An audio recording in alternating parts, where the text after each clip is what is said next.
They're just going to shame you. Who is in your compassionate community? Write down 10 people you love and write down people you think love you. Reach out to one of them. Drop that wall for 1 second. Just all it takes is dropping that wall for 1 second and saying, I need help. Absolutely. I agree 100%. And then that is the first step, right? So that telling somebody would be the first step. You have to tell somebody. Somebody. You have to tell somebody. And if you're afraid, go online. They're wonderful. And you can even do it anonymously online. There's a website called In the Rooms, right? You can get in there that has all kinds of stuff. You go to a meeting. It is anonymous. Or if there are so many ways, if you're worried about that, where you can seek help and not have to worry about your job and this and that. Reach out to me. I know a lot of resources. I can't make you recover. I can't. I would never choose my path I would never force my path on you. My path had to be abstinence.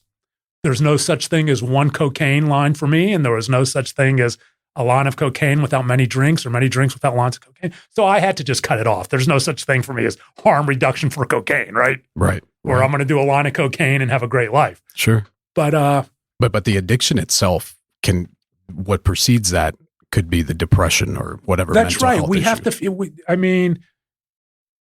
the first step is just telling someone you're struggling. And who can you tell? Let's figure that out. Let's figure it out. And you can tell me. Reach out to me. I'll listen. Yeah, and even just by starting by reading this book, I know it's more directed towards lawyers or law students, right? But I feel like anybody can benefit from reading that book. It's lawyers and law students, but cocaine and nose is the same for everyone. Yeah, I learned that in 12-step too, right? Mm-hmm. As I thought about how my problems were so much important than these other people's, right? Cocaine and nose, drink to mouth, it's all the same. Right. Needle into the arm, it's all the same. There are a lot of people whose addictions begin or worsen after some loss or traumatic experience in their lives. You mentioned the story of Mike in your book. My friend Mike, Mike is one of the first people that I met in Dallas, and we were working together. This was before I passed the bar, which I failed 3 times as a result of drugs and alcohol before finally passing it. But Mike liked cocaine like I did, and it was I would fly out to Chicago and rent a hotel room, and we would drive around to in the Chicago housing projects where Mike's cocaine dealers were. And Mike, one tragic holiday weekend, I believe it was the 4th of July, lost his son, where a relative ran over his son who was on one of those Hot Wheels. And Mike spiraled even deeper into drug use and addiction, and to cover up his pain, and his marriage never stood a chance after that. And it also covered up something else. Mike had developed colon cancer, and he was using so much cocaine at that time that he attributed his physical symptoms to the cocaine hangovers and the drinking, and not the colon cancer. And then one day he finally had to seek treatment. His urine changed color, and he found out he had stage 4 colon cancer.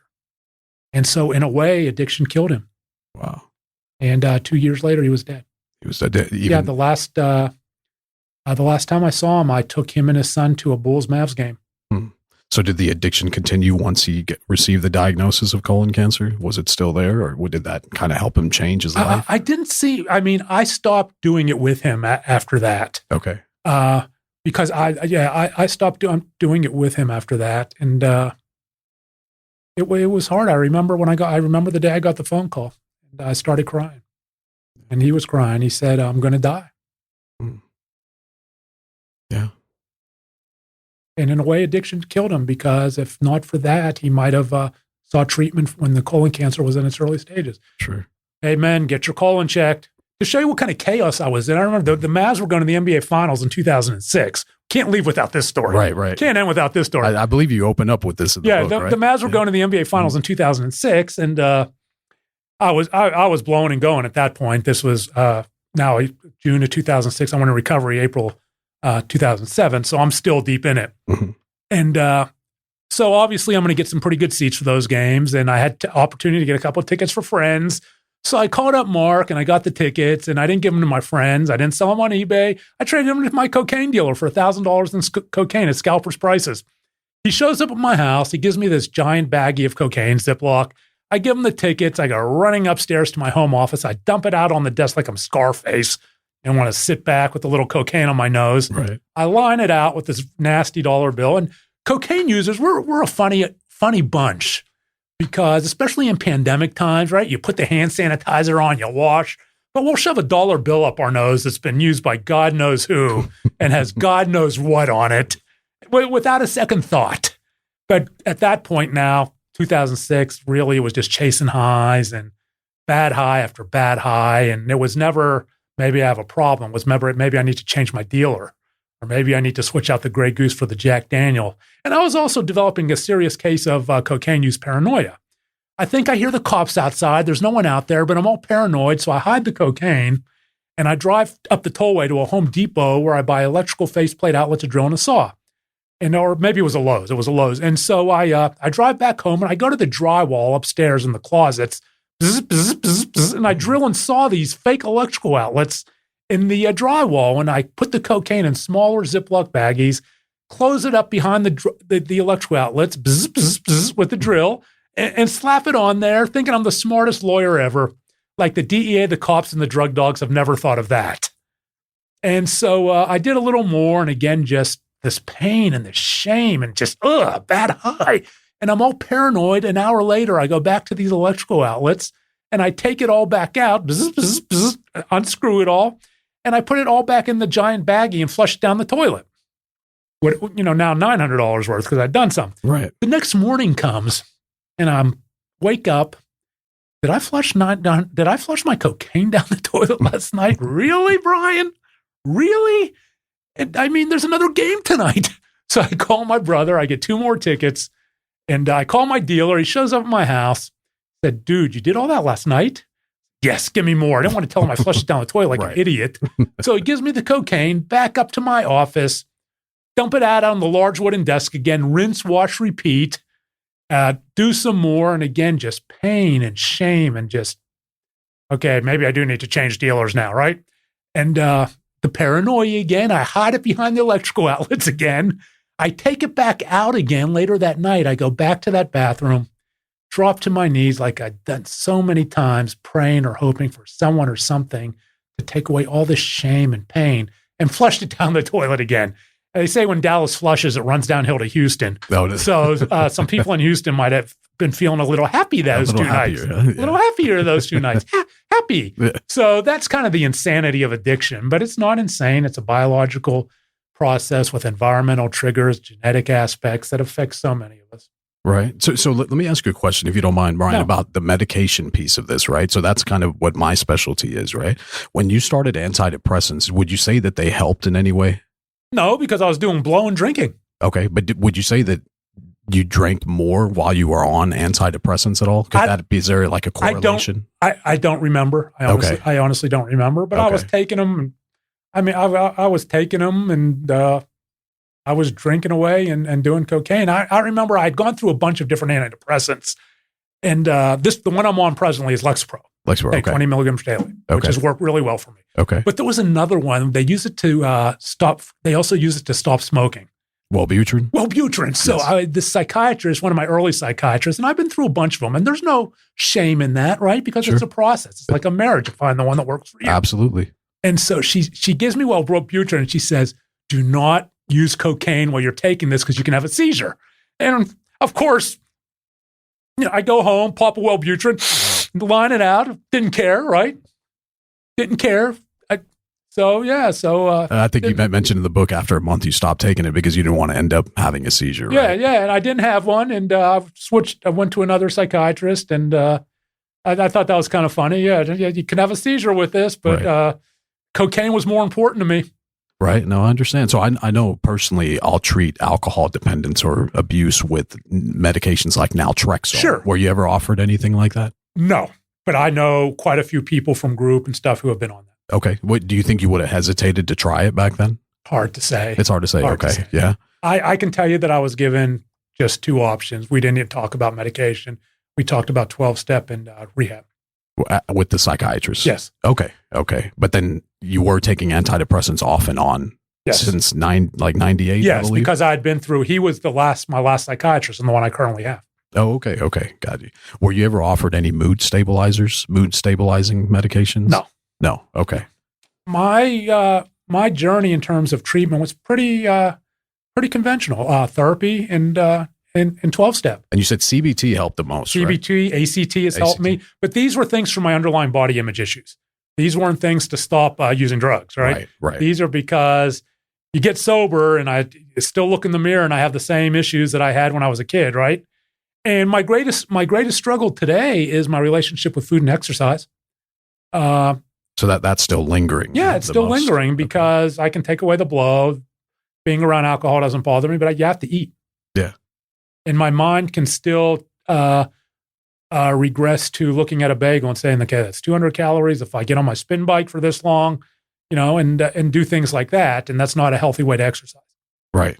Okay. So you feel like that's still an issue, but what helps you with that at this point? My wife, my support group, my therapy, and I have a toolbox that I use through ACT and CBT and all the toolbox that I've created through behavior therapy to realize I am not my thoughts. I can channel this thought. I don't have to do this. Right. Okay, because you felt like your thoughts controlled you a lot in the past, whereas now you're able to detour around that. Yeah, and I realize I am not my thoughts, right? I mean, how many of our, over half the thoughts we have in a day are negative in some way? Right. No, absolutely. So, sometimes people stop taking medication or they stop going to therapy, right? Because they start feeling better. That's a phenomenon. What would you say to those people? Look, we need to be clear about something. I'm only an expert in Brian. Sure. But from your point of view. Well, I can tell you that I've been suicidal in sobriety. It was around the time my brother was trying to buy the Rangers, and I don't remember what date that is. And I had stopped taking my medication because I felt didn't need it anymore. And all of a sudden, I was in this just depression, and I don't know. I couldn't get out of bed. I was crying every day. And so you cold turkey stopped it? Yes. Okay. And it was that was kind of brutal too because there are side effects. Sure. You get tingling fingers and all these things, and I had stopped taking it, and all this, and within days, I couldn't get out of bed. I was crying hours a day, alone in my room. I started comparing myself to my brother again. He's mine, and thinking I had nothing to live for. But fortunately, I had the toolbox to call my therapist and tell him I'm having thoughts. I'm having suicidal ideation. He said, "Do you have a plan? This and that," and which is things we have to ask, right? Right. Do you have a method and do you have a plan? Because that's when you know it's very serious, and that's when you have to take action. And he probably would have checked me into a hospital. And I said, "No, but this is what I'm thinking." And he said, "What's going on with your meds?" I said, "Well, I stopped." Well, he said, "Do you think that might have something to do with it?" I said, "Maybe." And so I got back on the meds and I went in and saw him, and I eventually came out of it. But again, cause and correlation, I can't tell you, biologically how they interacted, but I can tell you when I went off my meds is when that happened. Right. So basically, if something's working, keep doing what's helping. For me, I mean, I trust my judgment. I trust my doctor's judgment that my medications are part of my wellness plan. I don't tell anyone else what to do. Sure. People throw nitpicky. People throw fits about psychiatric meds and this and that, why do you think they do that? Because they think we're too dependent on antidepressants and this and that. I make no judgments as to anyone else. My wellness plan, my decision, my Lexapro. There you go. I like it. Okay, good deal, Brian. So you do have a new book coming out, The Ambulance Chaser, this December. So tell us about that. It's my first novel. It's a fiction thriller called The Ambulance Chaser. It's about a lawyer by the name of Jason Feldman, a personal injury lawyer who finds himself accused and arrested for the murder of a high school classmate that happened 30 years prior after her remains are discovered. He flees He flees the jurisdiction. He becomes a fugitive from justice because he has to find the one person who also happens to be an old high